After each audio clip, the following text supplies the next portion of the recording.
Hello guys, welcome back to another video. Today we are previewing Coventry City's clash at Sheffield Wednesday at the weekend. What's your thoughts on this? It's going to be quite interesting, isn't it? It's a massive game for us. One of those games, old cliche again, 6-pointer in the bag if we can get this. We can stretch our lead away from the relegation zone even more. But I think looking at the fixtures that we've had, obviously in the last, 8 games? We're unbeaten now? Yeah. That's a madness. We're doing really well. And it's one of those where you sort of you could see it falling apart against the Sheffield Wednesday, can't you? But hopefully not. We're looking quite strong, so it should be quite an interesting one. Yeah, it would be such a Coventry thing to do, to go 8 unbeaten and then lose to the bottom of the table. But although, yeah, you said it's a 6-pointer, I don't feel like there's massive pressure because of the position Coventry have got themselves into. I'm not saying I want to lose this game, but I'm saying we've got ourselves into a position where we're comfortable, we can almost afford a defeat. Not that we want to. But no, I get what you're saying. You're not saying yeah, let's just get a defeat, get out of the way. But it's not the end of the world if we do lose. Yeah. But I feel like if we can win, we are in such a good position for the rest of the league. Because obviously, this season, we're not coming up here to do anything. Do you know what I mean? We're coming up to stay up. And I feel like a big win here almost solidifies our place. Would you? I'd imagine so, yeah. So maybe there's pressure in that way, but I wouldn't say there's overall pressure to sort of succeed or anything like that. If we lose 1-0, I'm not going to be crying. No. But similarly, if we win 1-0, I probably will be buzzing. We're actually doing bits. Yeah. Looking at Sheffield Wednesday as opponents, what do you think of them? Do you think they'll stay up this season? We did the match predictions just before this, and I didn't realise Tony Pulis was their manager. And to see, because Tony Pulis is renowned for keeping teams up, isn't he? That's all he is. He's like a B-Tech Sam Allardyce. Do you know what I mean? That is him.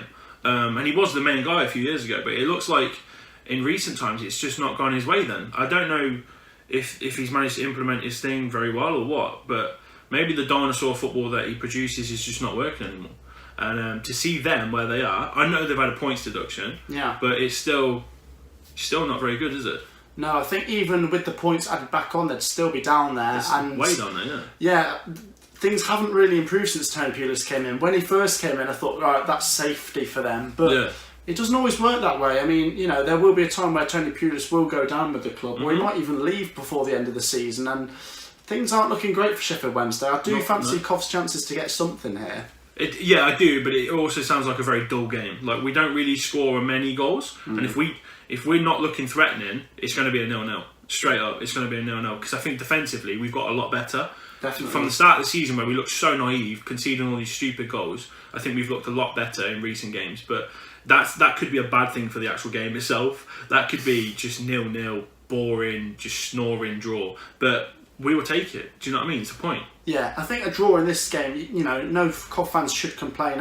I saw a few Cov fans were quite negative after that 0-0 with Huddersfield, but I don't get why they'd say that, because so long as we stay unbeaten, we're not going to go down the table. We'll continue to move up. Draws aren't the end of the world. Yeah, I think people as well have got to realise we don't want to overstep our mark. We're not here to cause rifts in the league. We're not here to go for playoffs. I know some of the players might have dreams of that, but it's not going to happen, is it? Not just season, yet. No. I mean, we could go on a mad run now, but it's the start of the season. The aim was to survive, right? And if we were top of the league by now, I'd be all right, maybe we've got grandeurs of promotion, right? But we're not. We're just sitting above the relegation zone.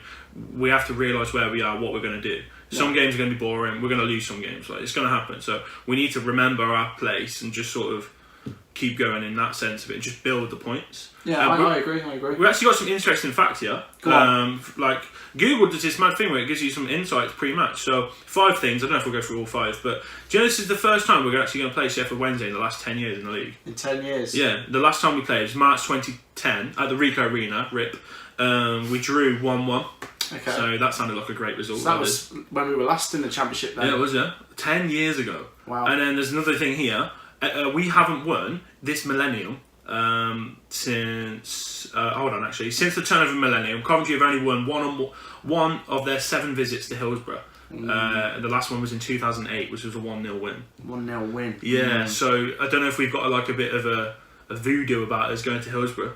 But then again, time has moved on since then, hasn't it? Yeah, and we're in a much better position. This is going back a long way. When Coventry City got to the FA Cup final in 1987, we actually won twice at Hillsborough. Yeah. We beat Sheffield Wednesday there 3-1, then we beat Leeds there 3-2 in the semi-final. So maybe it is a happy hunting ground. But, Maybe. I don't know. That is a long time ago. So I just do fancy Cov's chances. I'm not getting too carried away, but I just think the Sheffield Wednesday team, they've had time to improve and they just haven't yet. They've lost their last 4 league games. That's terrible. That's shocking. That's really bad. When you look at that, you can either see that as an opportunity or you think a win's going to come at some point for them. Well, I think a big thing for us, and this is another statistic that Google have given, Coventry are looking to win back-to-back Championship away games for the first time since October 2010. Wow. So obviously, like it sounds a lot worse than what it is because obviously we haven't been in the league, but it still is a big thing, probably on the minds of the players. Yeah. And you've got a team here we're going to play who haven't won in the last 4. They obviously want to set the record straight.